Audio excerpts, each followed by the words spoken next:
عبداللہ ابن عمر رضی اللہ تعالیٰ عنہ سیدنا فاروق اعظم رضی اللہ تعالیٰ عنہ کے صاحبزادے ہیں اور ان کی ہمشیرہ سیدہ حفصہ رضی اللہ تعالیٰ عنہ حضور کی زوجہ محترمہ ہے۔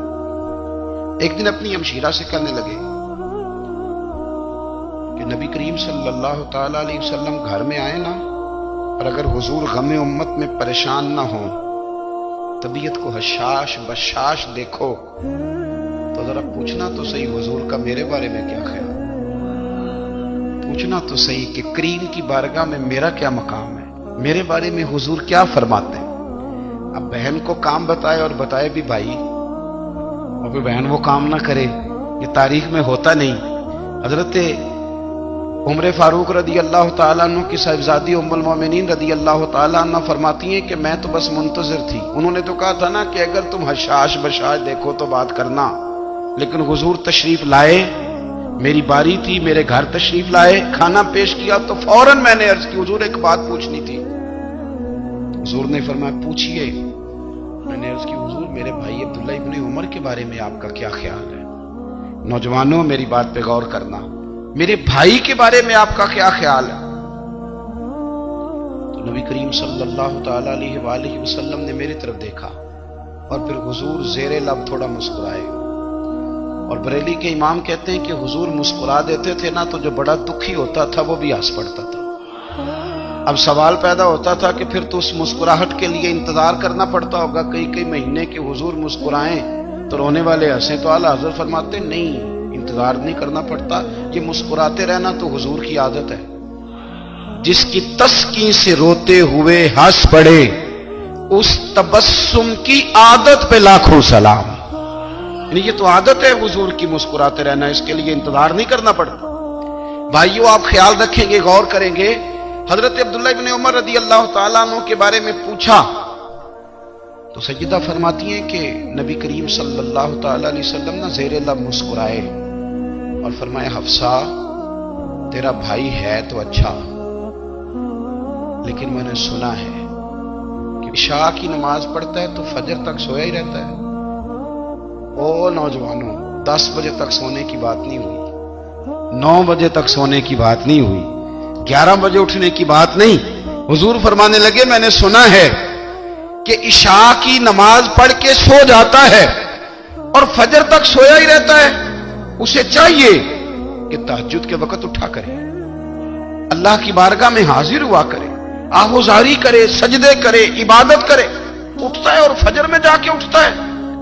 حضرت جناب حفصہ رضی اللہ تعالیٰ عنہ کہتی ہے میں نے جناب عبداللہ ابن عمر کو پیغام دیا اور میں نے کہا میرے جوان بھائی سن، نبی پاک نے فرمایا ہے تو اچھا پر تہجد میں نہیں اٹھتا، نفل نہیں پڑھتا۔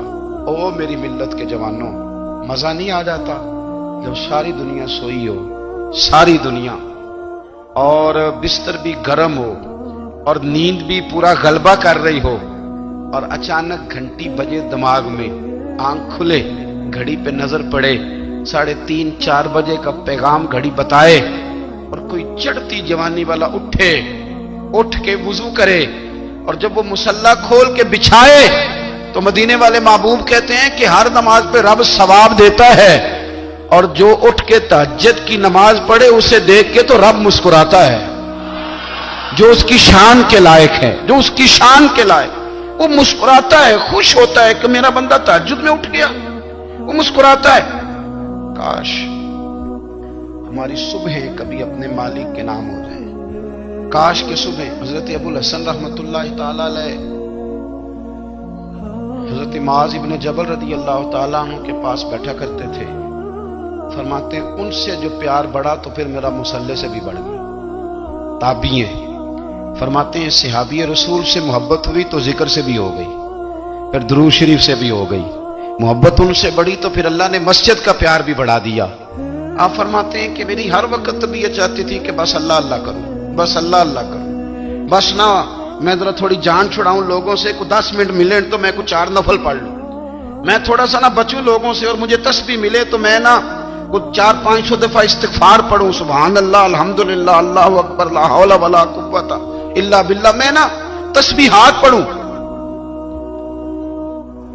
فرماتے ہیں کہ بچے تھے گھر میں 6-7، غربت تھی، کام ملتا کوئی نہیں تھا، اور میں کام چور نہیں تھا، کام ڈھونڈتا تھا، پر اللہ کی قدرت کے کام نہیں ملتا تھا۔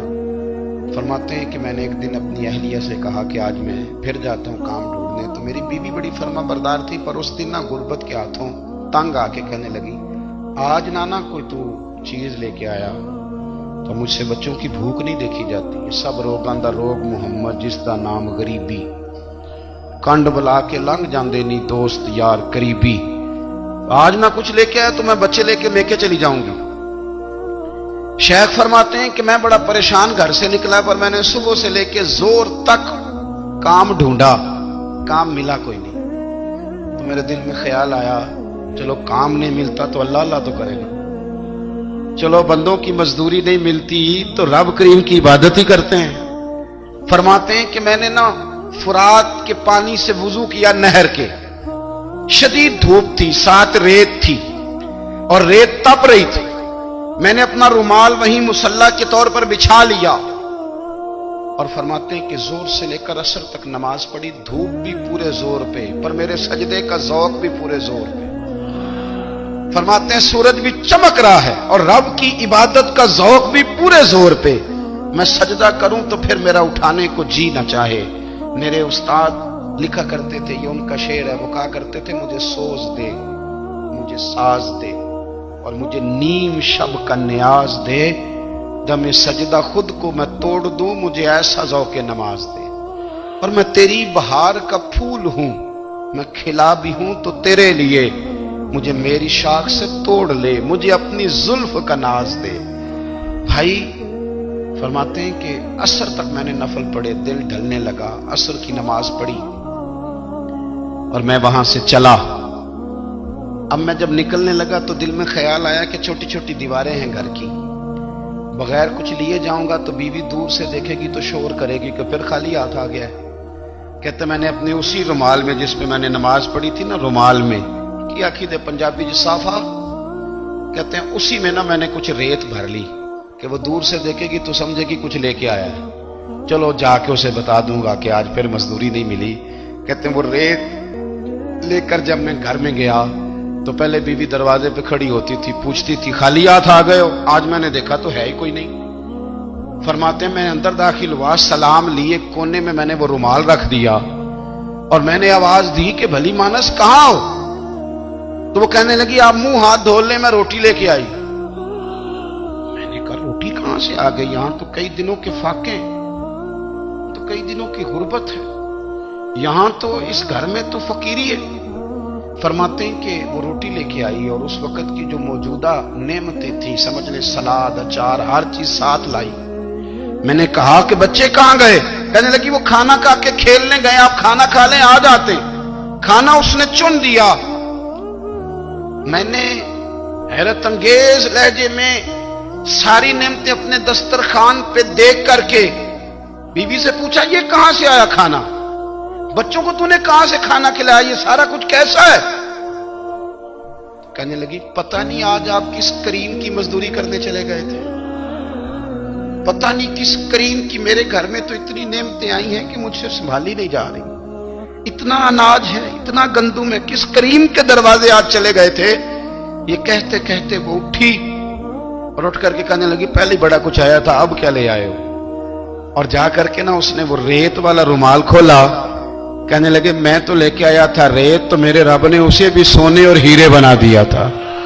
جب آپ کی توجہ اللہ کی جانب، میرے نبی پاک صلی اللہ تعالی علیہ وسلم نے فرمایا ہر چیز اپنے رب سے مانگ، ہر چیز مانگ، ہر چیز مانگ۔ یا رسول اللہ کیا کچھ؟ میرے محبوب نے فرمایا تیرے گھر میں نمک بھی ختم ہو جائے تو وہ بھی اپنے رب سے مانگا کر، تو مانگنا وہ تجھے دے گا، تو اس کی بارگاہ میں کشکول طلب دراز تو کرنا۔ اور ترمذی شریف میں عجیب لفظ ہیں، رسول کائنات نے فرمایا، رب کریم فرماتا ہے جب میرا بندہ ہاتھ اٹھاتا ہے نا تو مجھے حیا آتی ہے کہ میں خالی کیسے لوٹا دوں اس کے۔ اتنے بڑے بادشاہ کی بارگاہ میں، او بھائی لوگوں سے عزتیں تلاش کرتے ہو تو وہ کیا تمہیں عزت دیں گے؟ وہ تو کل اچھا کہتے ہیں پرسوں برا کہنے لگ جاتے ہیں۔ لوگوں کے سامنے گڈ بک میں آنا چاہو گے تو وہ تو سویرے تمہارے بارے میں کچھ کہیں گے، شام کچھ اور کہیں گے۔ اپنی روحانی زندگی آباد کریں، اپنے مسلح کو وقت دیں اور دنیا سے چھپ کر اس موبائل کو بند کر کے اور اپنے آپ سے بھی چھپ کے اور تنہا ہو کے چھپا کے سارا کچھ اپنے آنسو اپنے رب کی بارگاہ میں پیش کریں، اس کے حضور حاضری دے۔ سنو نا ترمذی کی حدیث، اور اسے یاد رکھنا، نبی پاک علیہ السلام نے فرمایا اپنے دکھ لوگوں کے سامنے نہ بیان کرنا، سیٹھوں نوابوں کو نہ بتاتے پھر، دنیا داروں کے سامنے جا کے نہ رونا کہ میں تکلیف میں ہوں۔ فرمایا اگر دنیا داروں کو دکھ بتاؤ گے رب تمہیں کبھی غنی نہیں کرے گا، اور لوگ ہیں کہ الٹا مذاق اڑائیں گے۔ آپ کی جس سے بڑی پکی یاری ہے نا، پکی، وہ تب تک پکی ہے جب تک آپ نے 50,000 مانگا نہیں، اور جس وقت آپ نے کہہ دیا کہ میں مجبور ہوں میری مدد کر، تو پھر ختم ہو گئی دوستی۔ لوگوں کی تعلقات آپ کے ساتھ تب تک ہیں جب تک آپ ان سے کوئی ضرورت وابستہ نہیں کرتے۔ کریم محبوب فرمانے لگے بندوں کے سامنے دکھ نہ بیان کرنا، اللہ تجھے کبھی غنی نہیں کرے گا، تو اپنے دکھ اپنے رب کو بتا، تو دعائیں مانگ، تو اس کی بارگاہ میں حاضر ہو، تو اس کے حضور عرض کر۔ فرمایا اپنے دکھ اپنے رب کو بتا، وہ جلدی کرے یا دیر سے کرے تجھے ساری دنیا سے بے نیاز کر دے گا، تجھے کسی کا محتاج نہیں رہنے دے گا۔ اپنے مسلح کو، اپنی دعاؤں، ایک بزرگ فرماتے ہیں میں نے دعا مانگنے کا طریقہ اپنی بیوی سے سیکھا، دعا مانگنے کا طریقہ اپنی، سیکھنے والے تو اپنے بچوں سے بھی سیکھ لیتے ہیں، سیکھنے والے تو ہر ایک سے سیکھتے ہیں۔ وہ کہتے ہیں میں نے دعا مانگنے کا سلیقہ اپنی بیوی سے سیکھا ہے۔ حضرت وہ کس طرح؟ فرمانے لگے میری بیوی نے نا مجھے کوئی کام بتایا، کچھ پیسوں کی ضرورت کے لیے کہا، تو میں نے اسے کہا کہ بھئی ابھی میرے پاس نہیں ہے، کچھ دنوں میں آتے ہیں تو میں دے دوں گا۔ عورتوں کی عادت ہوتی ہے وہ بار بار یاد کراتی ہیں، 2-4 دنوں کے بعد پھر اس نے کہا حضرت وہ میں نے کہا تھا کچھ پیسے، میں نے اسے کہا کہ ابھی میرے پاس نہیں ہے، کچھ دنوں میں ملتے ہیں تو میں تمہیں دے دوں گا۔ اس نے کچھ دنوں کے بعد پھر کہا حضور وہ میں نے کچھ پیسے کہے تھے۔ فرماتے میں نے ڈانٹ دیا، میں نے کہا کہ کیا تو روز مجھے شرمندہ کرتی ہے، کہا نا میرے پاس نہیں ہے، ہوں گے تو دے دوں گا، تو روز یاد کراتی ہے۔ فرماتے اس نے پہلے تو میری ڈانٹ کو سہا، پھر میرے سخت جملوں نے اس کی آنکھوں میں آنسو پیدا کر دیے، پھر اس نے اپنے آنچل میں اپنے اس دکھ کو سمیٹا، اور پھر اس نے ایک جملہ کہا تو میں رو پڑا، اور مجھے اپنے رب سے مانگنے کا طریقہ آ گیا۔ مجھے کہنے لگی حضرت جی آپ نے ڈانٹ دیا، میں نے سہ لیا، پر آپ ہی میرے شوہر ہیں، بتائیں نا آپ سے نہ کہوں تو میں کس سے جا کے کہوں۔ فرماتے ہیں میں رو پڑا، اور میں کھل کے رویا، اور میں تڑپ کے رویا، اور پھر میری سسکیاں بند گئیں، تو مجھے کہنے لگی آپ کو کیا ہوا؟ میں نے کہا مجھے بھی دعا مانگنی آ گئی ہے، جب میں اسے کہوں گا نا اللہ تو ہی میرا رب ہے، میں تجھ سے نہ کہوں تو میں کس سے جا کے کہوں؟ میں کیوں کسی بندے سے سوال کروں؟ میں کیوں کسی دنیا دار سے کہوں؟ میں تیرے بندوں کا، نیک بندوں کا وسیلہ لے کے، تیرے محبوب کی غلامی لے کے تیری بارگاہ میں آیا، تجھ سے نہ مانگوں تو کس سے مانگوں؟ سمجھ آ گئی ہے جب میں اس رنگ میں مانگوں گا تو پھر رب میرے اوپر بڑا ہی فضل فرمائے گا، وہ میرے اوپر بڑی رحمت کرے گا، وہ میرے لیے آسانیاں کرے۔ عزیز دوستو ہم اس طرح کرنے لگ گئے ہیں کہ ہم نے نا اپنے تعلقات پر اعتماد کرنا شروع کر دیا ہے، میرے تعلقات بہت ہیں، ہم نے اپنی دولت پر اعتماد کرنا شروع کر دیا ہے، میرے پاس دولت بہت ہے، ہم نے اپنے علم پر، اپنی شہرت پر اعتماد کرنا شروع کر دیا ہے کہ میرے پاس فلاں چیز بہت ہے۔ یاد رکھنا جب بے نیاز اپنی صفت بے نیازی دکھاتا ہے تو بڑی بڑی دولتوں والے مجبور نظر آتے ہیں۔ بھائیو جب انسان کا رشتہ اپنے مالک کے ساتھ ہوتا ہے پھر تو غم بھی کچھ نہیں کہتے، پریشانیاں بھی کچھ نہیں کہتی، پھر تو زندگی صبر والی، پھر تو زندگی توکل والی، پھر تو زندگی بھروسے والی، پھر انسان اپنے آپ کو رسوا نہیں کرتا، دنیا داروں سے امیدیں اس کی ختم ہو جاتی، امیدیں اللہ رسول سے لگا لیتا ہے، مضبوط ہو جاتا ہے، مضبوط، طاقتور ہو جاتا ہے، خوددار ہو جاتا ہے، باوقار باعزت ہو جاتا ہے۔ حضرت بہلول دانا رحمت اللہ علیہ بیٹھے تھے تو ہارون رشید حج کر کے آ رہا تھا، تو رستے میں حضرت شیخ سے ملاقات ہو گئی تو السلام علیکم کے بعد کہنے لگا حضور کوئی حکم ہو تو بتائیے گا۔ تو حضرت بہلول دانا فرمانے لگے تیرا رب کون ہے؟ اس نے کہا اللہ۔ تو فرمایا میرا کون ہے؟ کہا اللہ۔ فرمانے لگے تو بڑا ہی بیوقوف ہے، کیا تو یہ سمجھتا ہے کہ رب ہارون رشید کو تو دے گا اور بہلول دانا کو بھول جائے گا؟